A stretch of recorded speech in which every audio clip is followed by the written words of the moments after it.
6,000 crosses, 6,000 bodies, hanging along a road nearly 200 kilometers long. Every step along this road smelled of death, burnt wood, and human pain. According to Appian, the bodies hung from Capua all the way to the gates of Rome, a punishment intended to chill any heart where the thought of rebellion still flickered. But could Rome truly conquer through fear, or did it become its own prisoner?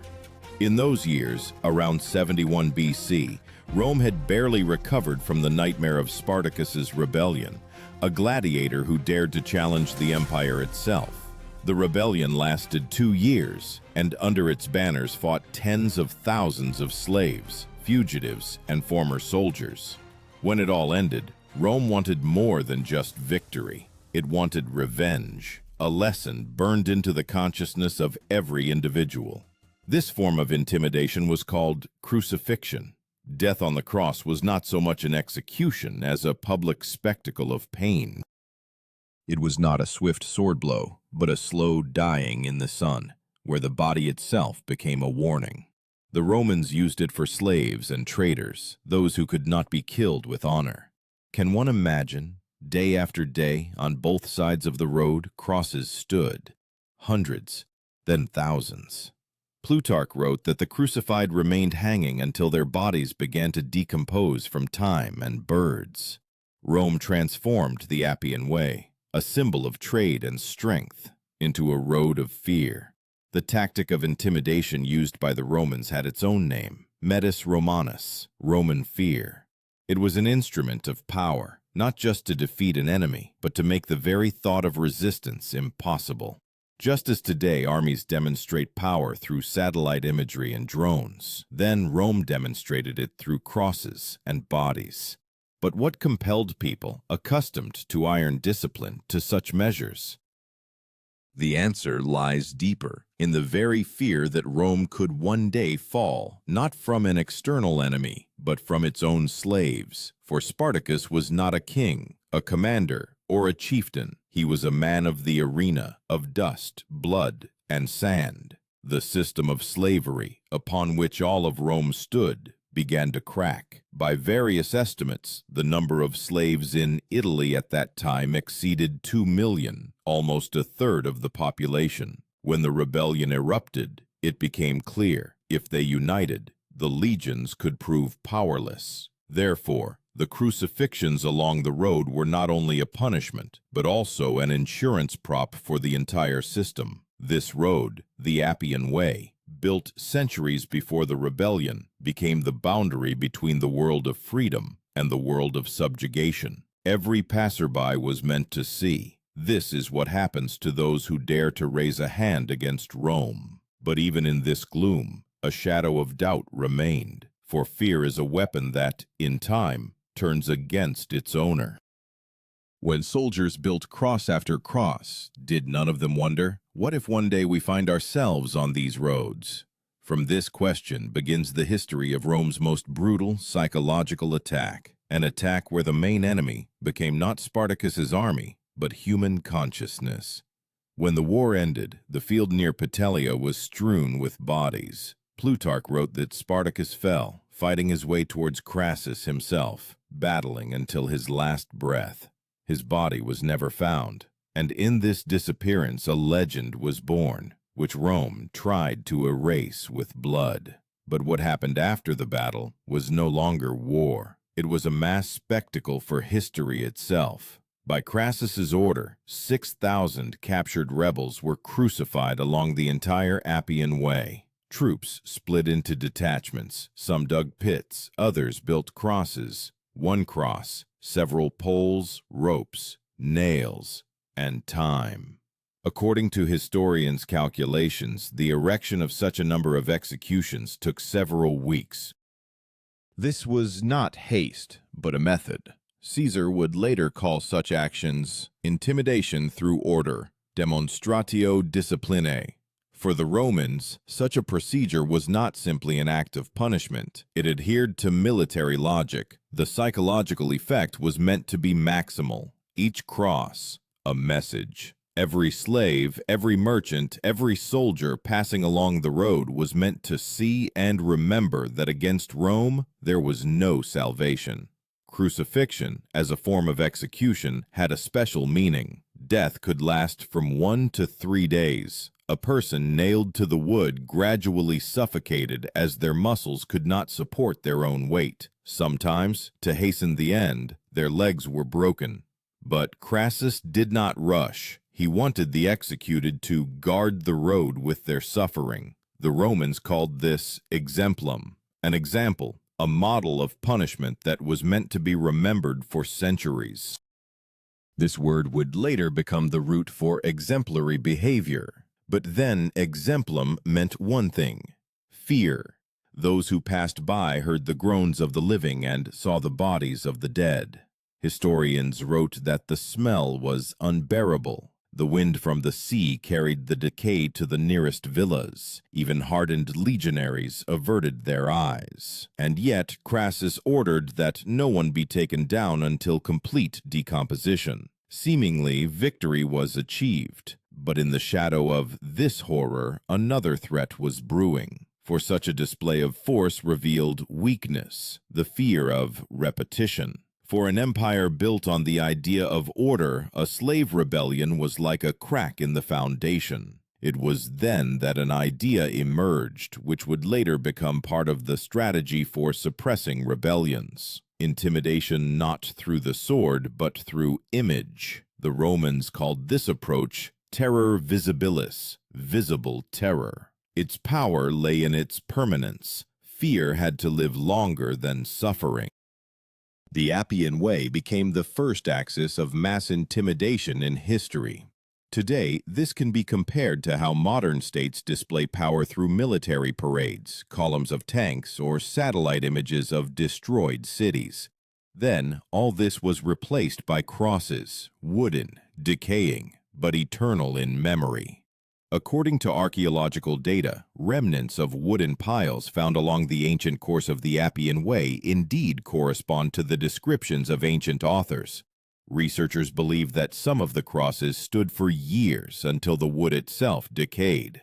Crassus understood. Victory had to be visible. He ordered that the bodies not be removed until they disintegrated under the rains and sun. This became not just a punishment, it was an assertion of power, written in flesh. Warriors passing by were meant to see this sign of order. A city living in fear became manageable. From this moment, Rome began to employ such actions as part of its military doctrine.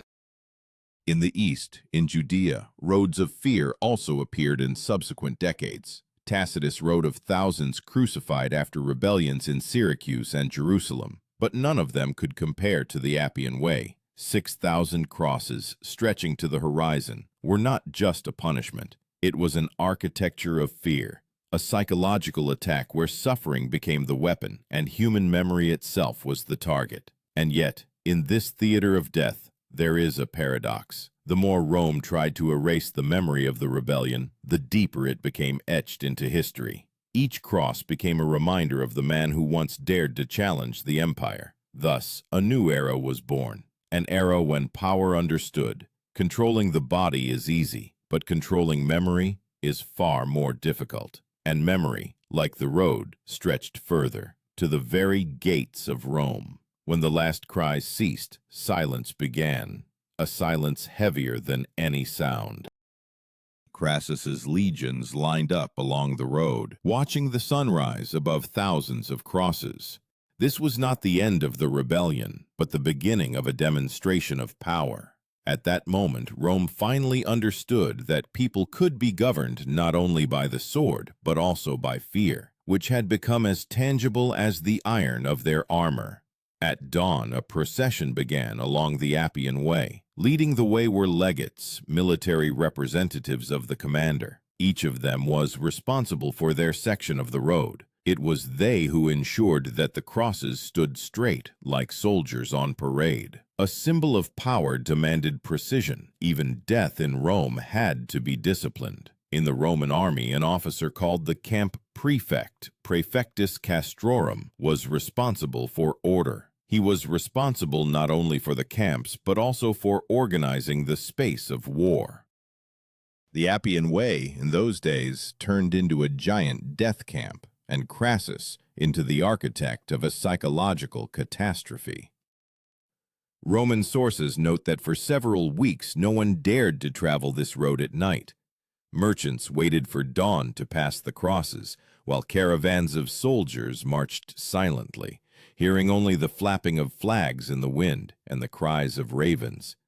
This was a soundscape of fear, a sound in which power resonated louder than steel. Livy wrote that from this moment on, Roman commanders began to consider intimidation as an element of strategy. Fear became a resource, like bread, weapons, or gold. It nourished discipline. It suppressed doubt. It built order. Archaeological findings confirm the scale of this action. In the area of the old stations of the Appian Way, fragments of iron rings and rivets have been discovered, which could have been used to attach bodies to the crosses. In the soil, traces of charcoal, evidence of bonfires where remains were likely burned. These findings only reinforce what ancient chroniclers wrote about. This was not an improvisation, it was a ritual. Romans believed in the power of signs. Every road, every arch, every inscription was meant to speak of might. This was the principle of auctoritas, authority that needs no words. The Appian Way became a symbol of such authority. There was no talk of justice here. Here was only a demonstration of the fact that power is immortal, and man is not. Crassus did not hide that he wanted to surpass his rivals in the Senate. After all the defeats that the Romans suffered from Spartacus, he needed to restore not only order, but also respect. Therefore, he chose the most spectacular punishment. Cicero would later say, Crassus conquered not by the sword, but by the sight of crucifixions. And in these words lay the essence of his victory. Warriors returning from the south recounted that the crosses stretched to the very horizon. Some bodies had already blackened from the sun, others were still moving. Even months later, the road remained impassable due to the stench and flies. And all this time the Romans dared not remove them. Death was meant to work. But in this picture of horror, there was one element that neither Crassus nor the Senate could control. This was time. With each passing day, the crosses lost their shape, the planks rotted, the ropes broke. Death ceased to be an intimidation and became commonplace. Where there was once horror, apathy emerged. People began to pass by, not raising their eyes. Thus Rome encountered a new phenomenon, the habituation to violence. Historians call this assuetudo crudilitatis, the habit of cruelty. When violence becomes part of the landscape, it ceases to terrify. Crassus, who desired eternal fear, created indifference, and yet the effect was achieved. For almost a century after Spartacus's rebellion, no large-scale slave uprising erupted in Italy again.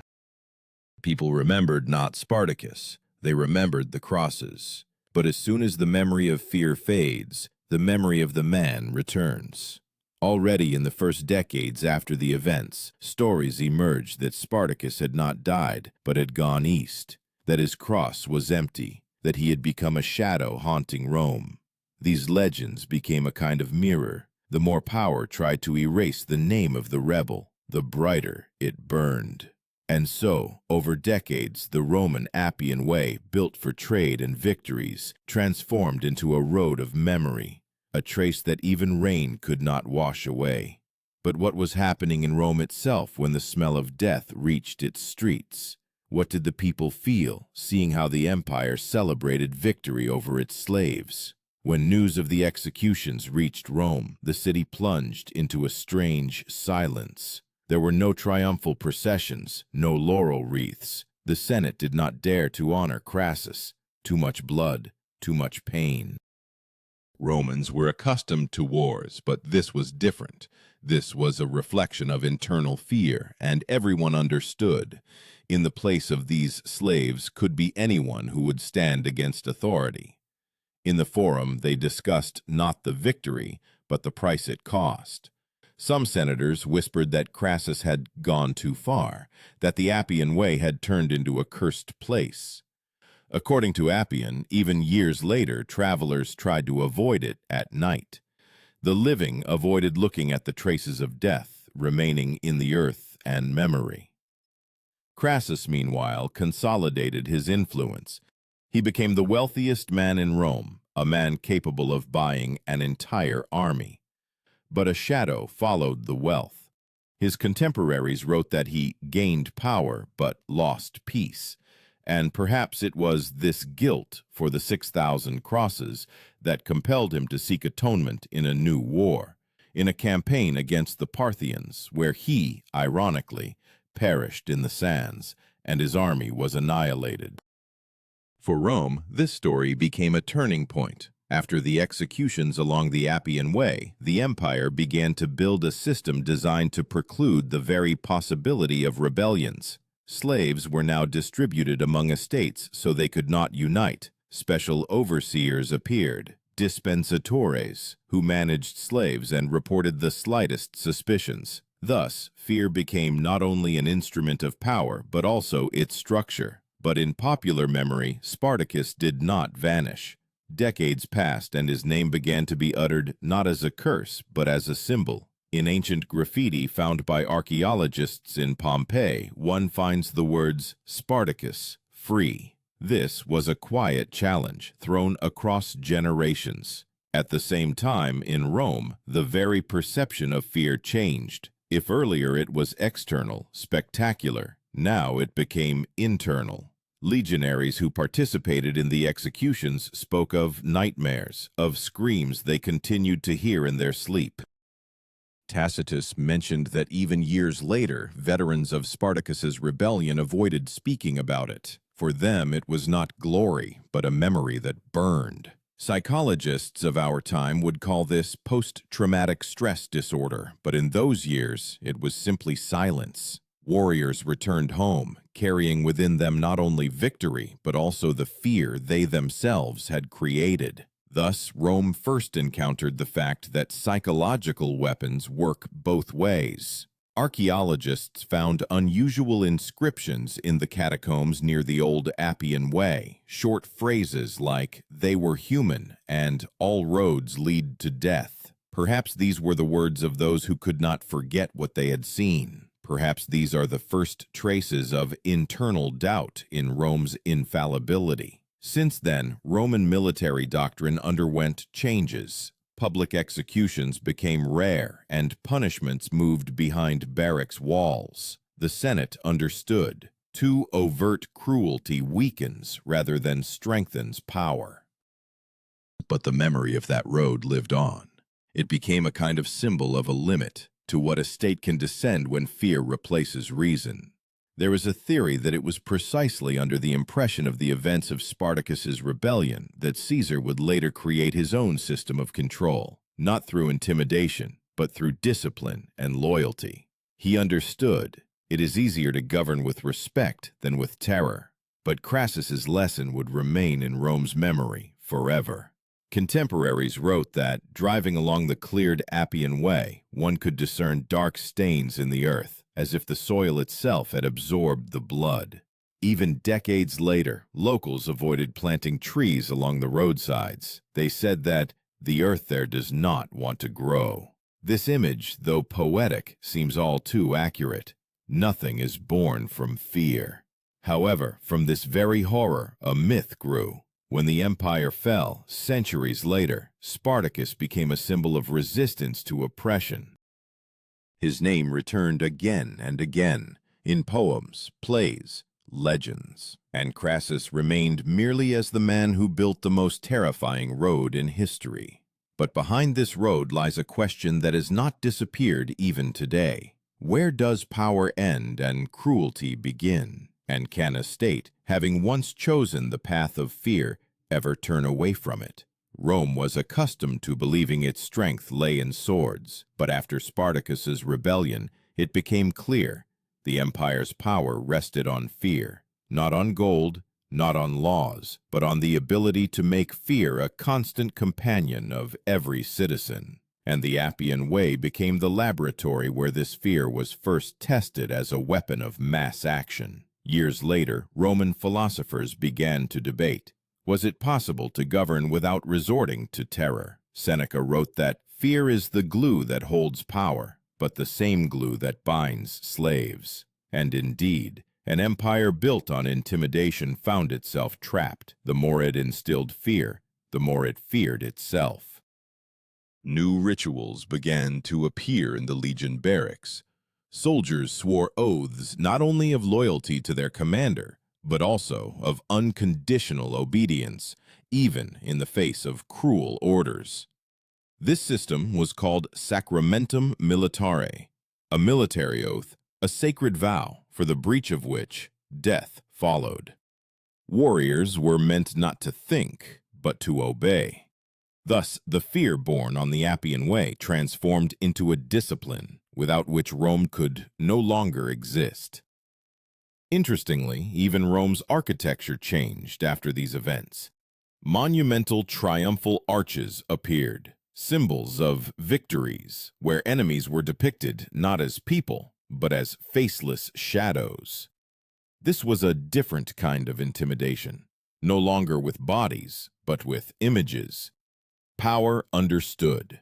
One could control consciousness not only through blood, but also through symbolism. Historians note that it was precisely after Spartacus's rebellion that Rome began to meticulously document its military campaigns. Every campaign, every execution, every order, everything was recorded, not for memory, but for control. For what is recorded is subjugated. This was a new form of power, bureaucratic, and in this sense, the 6,000 crosses were the first act of documenting fear, a visual archive etched into human destinies. Archaeological data confirms that along the old Appian Way, in sections near Fondi and Aricia, nails, crossbeams, and traces of posts were found, precisely where ancient texts indicated the place of executions. Scholars assert that some of the crosses stood for so long that paths formed around them, which people used to bypass the place of death. For centuries, people tried not to cross the boundaries of those shadows. Meanwhile, the very image of Spartacus gradually transformed into a symbol of what Rome tried to destroy: human dignity. Already in the 1st century AD, he was written about with a shade of respect, as a man who dared to fight not for power, but for freedom. Paradoxically, it was Rome itself, wishing to erase his memory, that immortalized his name. Plutarch said, "Crassus won, but Spartacus remained in words." These words proved prophetic. Centuries later, Spartacus became what Rome could never fully become, a symbol not of empire, but of spirit. His story was passed down in schools, turned into myth, but a myth based on facts becomes stronger than history itself. For many historians, the crucifixion of 6,000 people was the first historical example of what we today call psychological warfare, a term that only appeared in the 20th century. It essentially describes what Crassus did. He understood. One can kill the body, but one can only conquer the mind.